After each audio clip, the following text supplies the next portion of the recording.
আসসালামু আলাইকুম, সবাই কেমন আছেন? আমার আজকের রেসিপি ক্যানজাল, মানে কলা গাছের ভেতরের অংশটাকে আমরা ক্যানজাল বলি।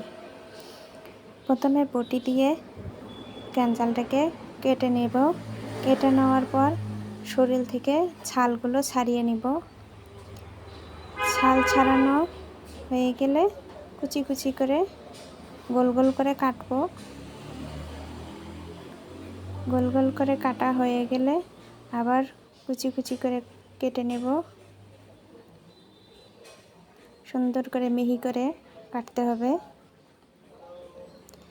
এখন পরিষ্কার পানি দিয়ে ধুয়ে নিয়েছি। কড়াইতে তেল দিয়ে দিলাম, পেঁয়াজ দিয়ে দিয়েছি, শুটকিগুলো দিয়ে দিলাম, কিছু মরিচ কুচি দিয়ে দিলাম,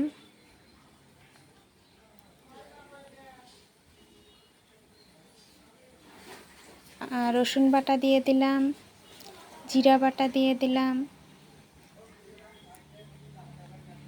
হলুদের গুঁড়ো এখন দিয়ে দিব, একটু নেড়ে নেব, কিছু সামান্য পরিমাণ লবণ দিয়ে দিলাম। এখন একটু পানি দিয়ে কষিয়ে নেব। শুটকিটা কষানো হয়ে গেলে ক্যানজালগুলো দিয়ে দিব।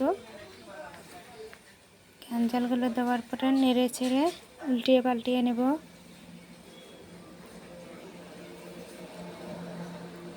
এখন ঢাকনা দিয়ে ঢেকে দেব। ঢাকনা দিয়ে ঢেকে দেওয়ার পরে কিছুটা সেদ্ধ হলে আবার নেড়ে চেড়ে পানি দিয়ে দেব পরিমাণ মতো।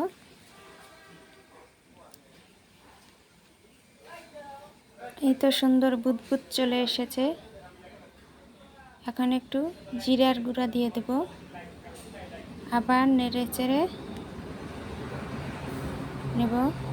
হয়ে গেল আমার শুটকির তরকারি।